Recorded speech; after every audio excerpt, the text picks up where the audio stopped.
beloved countrymen, there is another late act of Parliament which seems to me as destructive to the liberty of these colonies as that inserted in my last letter, that is, the act for granting the duties on paper, glass, etc. It appears to me to be unconstitutional. The Parliament unquestionably possesses a legal authority to regulate the trade of Great Britain and all its colonies. We are but parts of a whole, and therefore there must exist a power somewhere to preside and preserve the connection in due order. This power is lodged in the Parliament.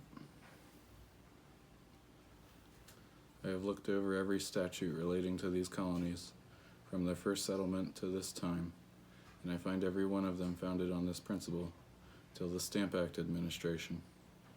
All before are calculated to preserve or promote a mutually beneficial intercourse between the several constituent parts of the empire.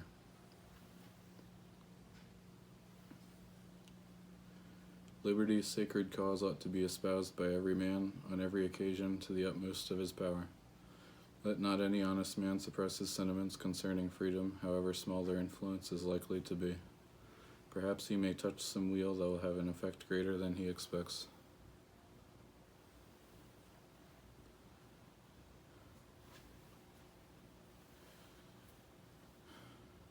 An act of Parliament commanding us to do a certain thing, if it has any validity, is a tax upon us for the expense that accrues in complying with it, and for this reason, I believe, every colony on the continent that chose to give a mark of their respect for Great Britain, in complying with the act relating to the troops, cautiously avoided the mention of that act, lest their conduct should be attributed to its supposed obligation. The Parliament had no right to compel the New York General Assembly to execute it. If they had not that right, they had no right to suspend their legislation, which is a punishment. If they may be legally deprived in such a case of the privilege of making laws, why may they not, with equal reason, be deprived of every other privilege? The raising a revenue thereby was never intended. Thus the king, by his judges in his courts of justice, imposes fines, which altogether amount to a considerable sum and contribute to the support of government. But this is merely a consequence arising from restrictions, which only meant to keep peace and prevent confusion, and surely a man would argue very loosely, who should conclude from hence that the king has a right to levy money in general upon his subjects. Never did the British Parliament, till the period above mentioned, think of imposing duties in America for the purpose of raising a revenue. Mr. Grenville's sagacity first introduced this language in the preamble, which has these words, "And whereas it is just and necessary that a revenue be raised in your Majesty's said dominions in America, for defraying the expenses of defending, protecting, and securing the same, we, your Majesty's most dutiful and loyal subjects, the Commons of Great Britain, in Parliament assembled, being desirous to make some provision in the present session of Parliament towards raising the said revenue in America, have resolved to give and grant unto your Majesty the several rates and duties hereinafter mentioned," etc. The last act, granting duties upon paper, etc., carefully pursues these modern precedents.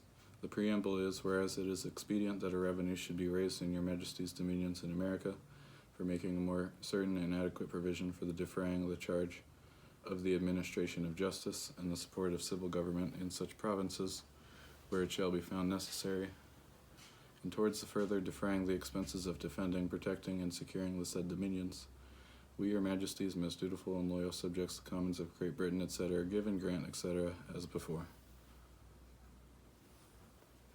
Here we may observe an authority expressly claimed to impose duties on these colonies, not for the regulation of trade, not for the preservation or promotion of a mutually beneficial intercourse between the several constituent parts of the empire, heretofore the sole objects of parliamentary institutions, but for the single purpose of levying money upon us. This I call an innovation, and a most dangerous innovation. It may perhaps be objected that Great Britain has a right to lay what duties she pleases upon her exports, and it makes no difference to us whether they are paid here or there. To this I answer, these colonies require many things for their use, which the laws of Great Britain prohibit them from getting anywhere but from her. Such are paper and glass. Why was the Stamp Act then so pernicious to freedom? It did not enact that every man in the colony should buy a certain quantity of paper. No, it only directed that no instrument of writing should be valid in law, if not made on stamp paper, etc.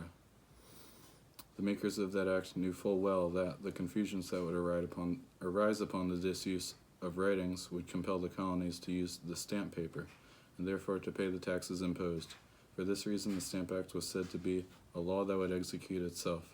For the very same reason, the last act of Parliament, if it is granted to have any force here, will execute itself and will be attended with the very same consequences to American liberty.